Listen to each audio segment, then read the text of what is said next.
রে, আপনারা কম বেশি সবাই এখন এই মানুষটাকে চিনেন। তাজু ভাই নামে একটা ফেসবুক পেজে উনি নিয়মিত ভিডিও দেন, কিন্তু কিছু আলট্রা মডার্ন এলিয়েন টাইপের মানুষজনের দেখছি এই সহজ সরল মানুষটাকে নিয়ে প্রচুর হাসাহাসি করছে, মিম বানাচ্ছে। আবার অন্যদিকে কিছু মানুষ তার কাজকে সম্মানও জানাচ্ছে।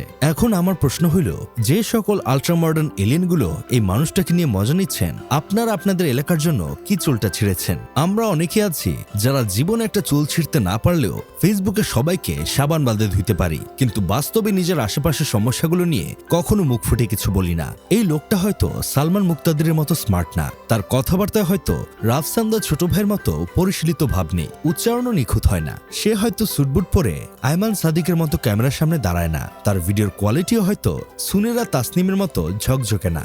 সাংবাদিকতা করার জন্য তার কাছে কোনো সার্টিফিকেট নেই, কিন্তু তারপরও এই লোকটা নিজের এলাকার ভালোর জন্য নিজের সর্বোচ্চ চেষ্টা করছেন। এই মানুষটা ঠিক সেই কাজটাই করছে যেটা একজন প্রকৃত সাংবাদিকের করা উচিত ছিল। সে তার গ্রামের বাস্তব সমস্যাগুলো তুলে ধরছে। তার ভিডিওতে আমরা দেখতে পাই গ্রামের মানুষ কিভাবে কষ্ট করে চলাফেরা করছে। একটা ব্রিজ না থাকায় গরুগুলোকে নদী পার হয়ে ঘাস খেতে যেতে হচ্ছে। আবার কোথাও দেখি সে নিজে পানির মধ্যে দাঁড়িয়ে রাস্তার করুণ অবস্থা দেখাচ্ছে।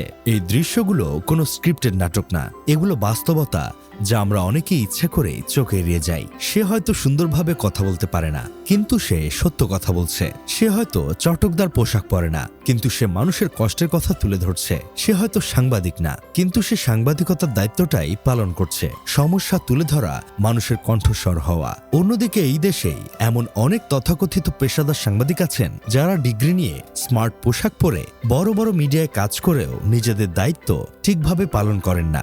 অনেকেই টাকার কাছে বিক্রি হয়ে যান, সত্যকে চাপা দিয়ে মিথ্যাকে সামনে নিয়ে আসেন। যেখানে তাদের কাজ ছিল অন্যায়ের বিরুদ্ধে কথা বলা, সেখানে তারা অনেক সময় নীরব থাকে বা উল্টো দিকটা প্রচার করে। এই প্রেক্ষাপটে দাঁড়িয়ে দেখলে ওই লোকটার কাজ আরো বেশি মূল্যবান মনে হয়, কারণ সে কোনো স্বার্থের জন্য নয়, বরং নিজের এলাকার মানুষের দুর্ভোগের কথা সবার সামনে তুলে ধরছে। সে চায় উন্নয়ন হোক, মানুষের কষ্ট কমুক। এই সহজ সরল চিন্তা থেকে সে ভিডিও বানাচ্ছে। তার কথা বলার ধরন আপনার ভালো নাও লাগতে পারে, তার স্টাইল আপনার পছন্দ নাও হতে পারে, কিন্তু তার উদ্দেশ্যটা পরিষ্কার এবং সৎ।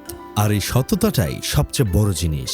এইসব দেখে আমার বন্ধু কেরামত বলতেছে, আমাদের দেশে যে পরিমাণ সাংবাদিক আছে সেই পরিমাণ কাউ আমাদের দেশে নাই। এইসব সাংবাদিকদের মধ্যে বেশিরভাগই হলুদ সাংবাদিক, যারা নিউজ করে পরিমনির বাসায় আজ কি রান্না করছে, কোন নায়ক কোন নায়িকার সাথে পরকিয়া করে, মামুন কেন লায়লাকে মাঝরাতে কুত্তামার মারছে, কার ঈদের বাজেট কত, ভবিষ্যৎ স্বামীর কত টাকা মাসিক ইনকাম থাকতে হবে।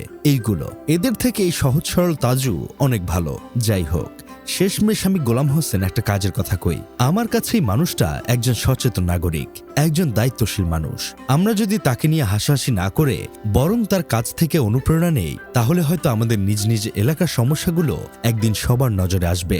সমালোচনা করা সহজ, কিন্তু মাঠে নেমে কাজ করা কঠিন। সেই কঠিন কাজটাই সে করছে, তাই আমার পক্ষ থেকে তাকে সম্মান জানাই। রেসপেক্ট ভাই, আপনি আপনার মতো করেই চালিয়ে যান।